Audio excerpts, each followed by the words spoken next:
my name's Kevin Modis. I'm with the California Brain Tumor Association, but actually collaborate with 10 other groups. One of the groups is emfscientist.org, emfscientist.org. That's 220 doctors and scientists from 39 countries who have looked at health effects from wireless radiation. And from their work and the work of others, we can clearly say that wireless radiation can cause cancer, neurological problems, immune system disorders, and reproductive harm. Clearly, our scientists, along with the other groups I work with, which are composed of people who are developing wireless health effects from their various sources. For instance, people developing brain tumors from their cell phone and the radiation emits.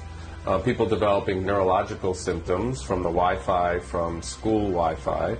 People developing neurological and cancerous health effects from simple smart meters. Smart meters being little wireless meters that are put on people's homes so that people don't have to come by and read the meter themselves manually. So regardless of the source, and cell towers are the most powerful source of wireless radiation emissions, regardless of the source, the health effects can be the same. So what brings me here today is the rollout of 5G technology. And people need to understand that 5G technology is very different from 2G, 3G, and 4G that preceded it. And that is because the wireless radiation is using a higher frequency. Our current wireless technology uses about 1 gigahertz to 4 gigahertz.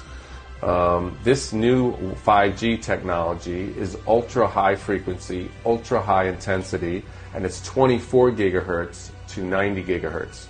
To put this in some type of perspective, 90 gigahertz is 90 billion electromagnetic waves per second hitting your body. We know people are already getting sick from the lower frequencies, and we expect, that is our scientists expect, that these higher, ultra high frequency microwaves are going to bring people to disease quicker and in a more intense form.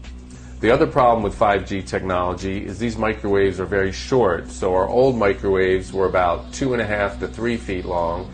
These are now about 1 inch to half an inch long, and they don't travel very well. So they're going to have to put a little cell tower transmitter in front of about every 2 to 10 homes. Now this is a big problem because we know that cancer rates around regular cell towers are about 3 or 4 times what they normally should be. We also know that there's neurological symptoms that increase as you get closer and closer to a cell tower.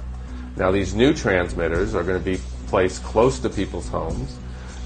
It's going to be continuous exposure as with other cell towers, but it'll be emitting a much more higher frequency, high intensity wireless radiation. Ladies and gentlemen, not only are these 5G death towers going to double cancer rates in our country, they are going to be used to target individuals in a way never seen before. Since most people keep their smartphones on them like a tracking device, and since their political profiles are linked to their phones, it only makes sense that this is going to be an easy way to target people silently and without a trace. As you can see with these new 5G death towers, they are going to be focusing beams of high-frequency energy at a user's location. These 5G death towers are in fact particle beam weapons that can be aimed at people. These particle beams move at the speed of light and track you wherever you go. And in most cases, you'll be hit with particle beams coming from multiple directions. This truly is a national emergency, considering who controls this technology. You saw how the IRS was targeting conservatives. You saw how the FBI covered up the Las Vegas and Hillary investigations. Well, what do you think this beast system is going to do with Christians and conservatives on their networks? Zap, zap, and double zap. That's what. Admit it, that's what you would do if you were Dr. Evil. You'd poison the food, the air, the water, and you'd use these death towers to slowly induce cancer. Have no doubt about it, these 5G death towers are bad news any way you look at it. So go to your city council meetings. Protest these bad boys from coming up in your neighborhood before it's too late. If you're listening to this, you are the resistance.